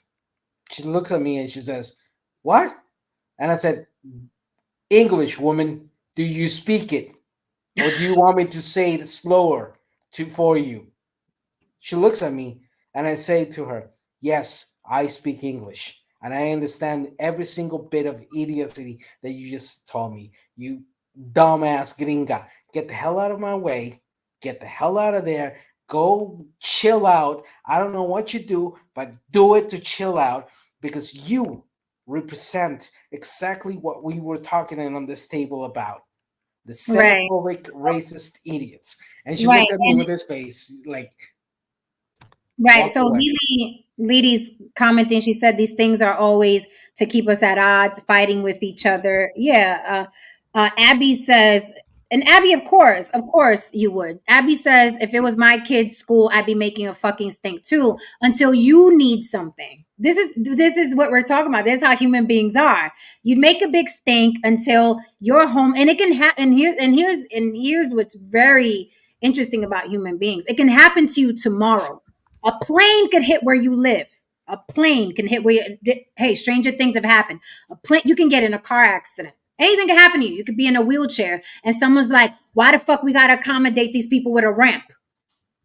Somebody could make a big stink about something you need. And that's life is funny like that. So you'd make a big stink too. But trust me, if you're on planet Earth, you're going to need something that someone else is going to feel inconvenienced about. And then you have to remember that you'd be out of school yelling like a maniac at 9 o'clock at night at some people that don't even know what you're talking about. So we can all make a big stink, but just keep the same energy when you want something. Because trust me, if you're on this planet, you're going to need something, and someone else is going to make a big stink. So we have to. Another question regarding that stink: why wouldn't you do the stink against Greg Abbott? Because it was Greg Abbott's actions which made the situation happen in New York. So why would you not openly say Greg Abbott has violated international law, has created the conditions for what has happened in New York, forcing the situation on schools? So here's the thing: why wouldn't you turn and directly look at the one who's responsible for what has happened in New York? Because I'll tell you why, and I'm not saying for Abby, I'm not saying this is her, because a lot of them don't even know who the fuck Greg Abbott is. They don't pay attention. So that's why. I do want to say that you're right on, Jen, that it's really funny how people are, because people that will complain about people getting welfare, the only reason they're upset is because they're not getting the welfare. Because as soon as the checks started going out and the PPP loans and all those things, boy, they were all happy to get that money. Or, I've seen people with means around here, the federal government buy a generator. This guy already has a generator. He's going to buy another generator. You know why? Because they're going to give him $800, $900 towards that generator. So it's kind of funny. Like when you have access to the things that you complain about, you'll go out and grab it. And that's just how I like where really quickly before I read Phoenix Rising's come. Where's reparations coming from? Who's paying for it? Does anyone know? Yeah. Reparations in that circumstance, especially in particular in the United States, following the history of reparations with the Tuskegee experiment, with the native indigenous people, the different reparations, if you can call that, to the native. Reparations okay, Louis Kanye says taxes. Is this correct? Can we confirm Louis Kanye says it's coming from taxes? Yes.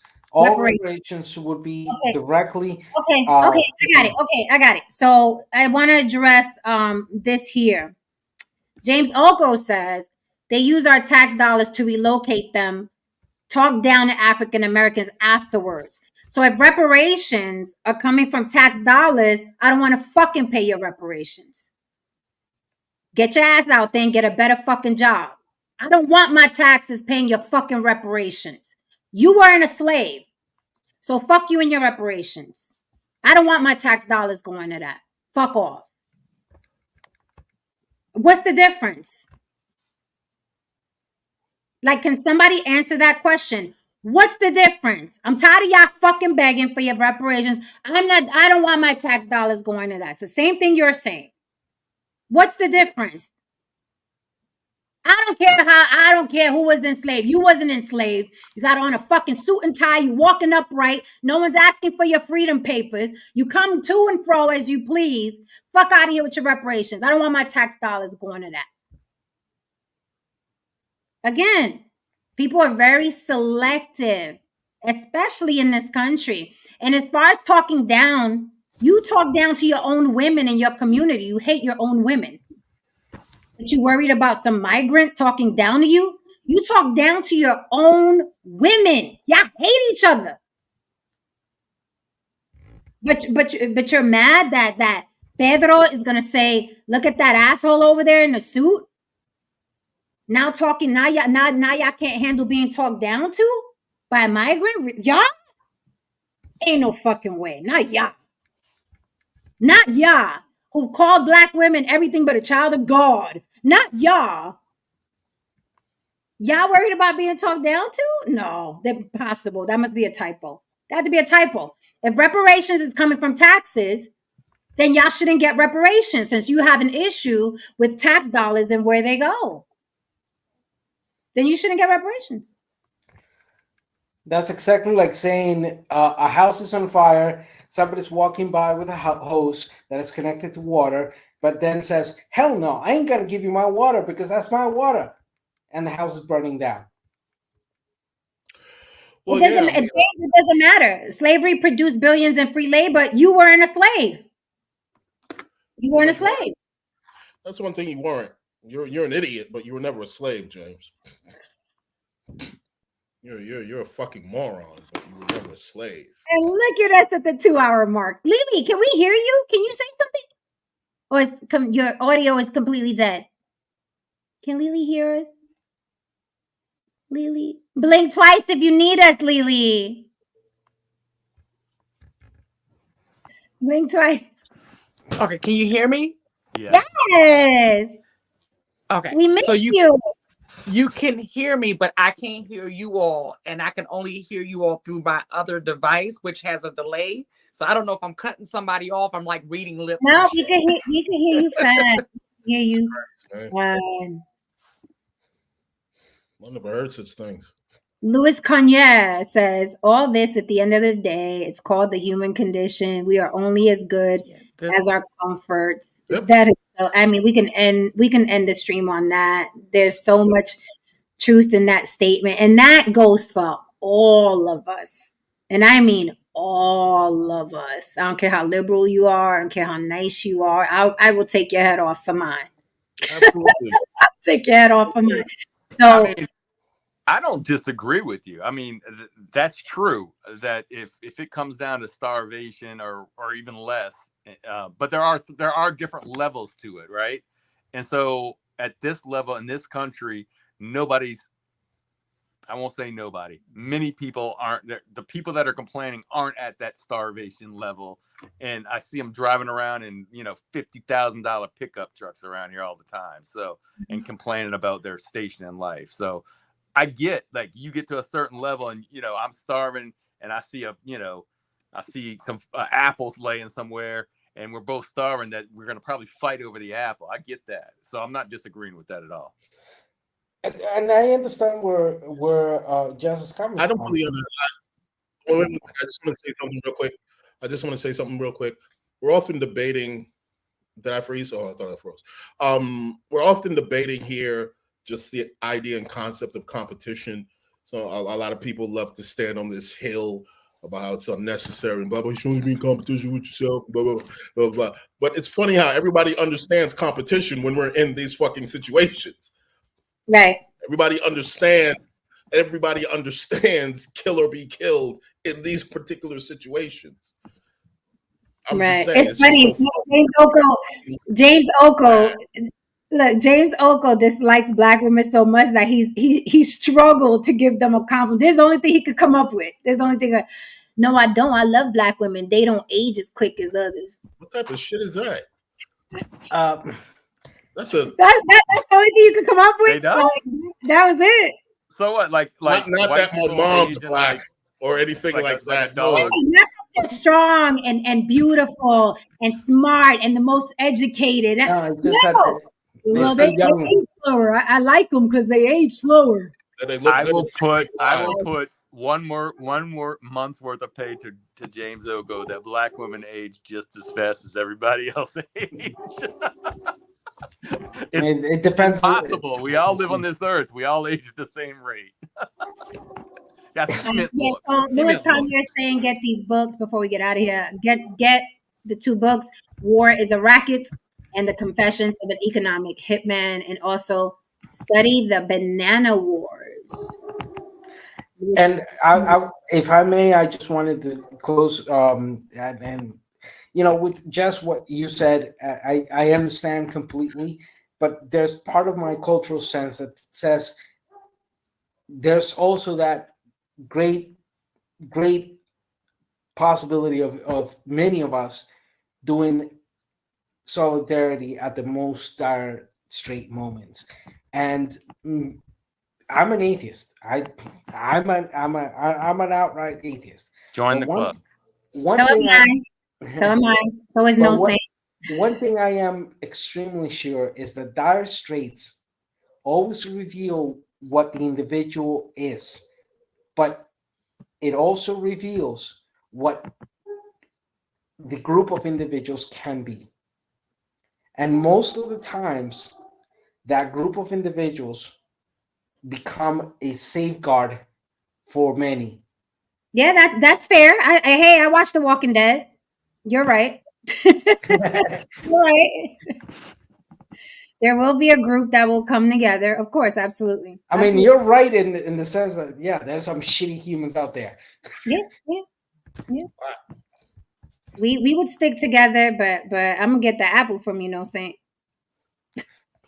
I'll just cut it. I'm the one who likes to cut it in 4 pieces and then gives 1 piece to as many people as I can. And we need you to. And we need you to. Thank you for being that person. I know we got to get out of here, but let's just listen. There have been people in dire situations that were starving that actually do share their food, especially if they're all in the same position. Of course. That they so. Absolutely. I was remember them guys that crashed in the plane. Yeah, I saw that movie. You saw that movie? The recent? Did you see the recent one? The Chilenos. The Chilean. The rugby. I started watching it. I started watching it last night, but then I fell asleep, so I'll finish it tonight. But were they eating ass too, like the other ones? I met one of them. I met one of them in Chile. Were they eating what? There was a plane crash where they was eating like the butts of the people because they were eating everything. Yeah. They were eating everything. Yeah. And I met one of them, and I went to one of his conferences. He was speaking in Chile, and he said, the moment we had to eat somebody, we came to the realization that was a sacrifice that needed to be made because we needed to live. But that person who died, we needed to consume him in the most. He told me, when I was eating someone else, I was crying. And honestly, I just think shit like that. Abby, what's the matter with you? Let me find out you a stone cold bitch. Like you gonna get it bad because the energy you putting out, that shit gonna come right back to you. What is, Mama? What's the matter with you? If the migrants complain of the fear of the Karens to the powers that be, maybe they will think before they suddenly move them without. Stop it, because you're gonna need some shit one day. I promise you, you're gonna need some shit. Stop being mean. Stop being mean, Abby. Thank you for the super chat. Fahim Jackson says people don't care about their kid missing school. They are mad, they're struggling, and mad about an immigrant getting help, especially free help. They're using schools as a way to mask their state. That's what the fuck I'm talking about. Because if that bitch was in Beverly Hills rich, she'd be like, oh, what are the poor people doing over there in Brooklyn, New York? You're absolutely right. Look, That listen. lady was mad about something, and it wasn't that school. Quick thing before I get out of here. I hear you, Abby. I hear you, Abby. It's all good. It's all good. Quick thing before I get out of here. We're always consuming someone. That's the way of the jungle, man. For every job and every opportunity that you got in life, you pretty much put someone else out of a situation. And that person could have been unemployed or haven't eaten in months, maybe years. You know what I mean? But you didn't give a fuck. Why? Because you survived. And rightfully so. It's not your fucking fault. That's just the way of the jungle. It just so happens that those people that the gentleman just spoke about, in the literal sense, they had to consume someone in order to survive. Right now, everybody here, everybody in the chat, everybody on the panel, well, the majority, I would say, I would never eat no ass. I ain't eating nobody's ass. I'm not eating nothing. And then you're up there in the mountains, cold, starving, and I'm just saying. You're gonna eat that ass. Hey, it's gonna be like the cartoon where I look over and I see a little piece of chicken sitting there steaming. I'm gonna be looking at her and like, I'm waiting for you to die because I'm eating that. Look, man, you don't know what you'll do under certain circumstances. I know I would. You know what I mean? All right, everyone, I do have to step off, but I do thank you so much. Hopefully, in the future, we can have in-depth Good night, conversations. everybody. Thank you for coming in. You know what? I know. Is there a delay? Probably. Louis Kanye. Bad. Bad Louis Kanye. That's right. All right, guys. Thank you, everybody who came up and shared. This is a hard conversation to have, I know, because people have strong feelings about it.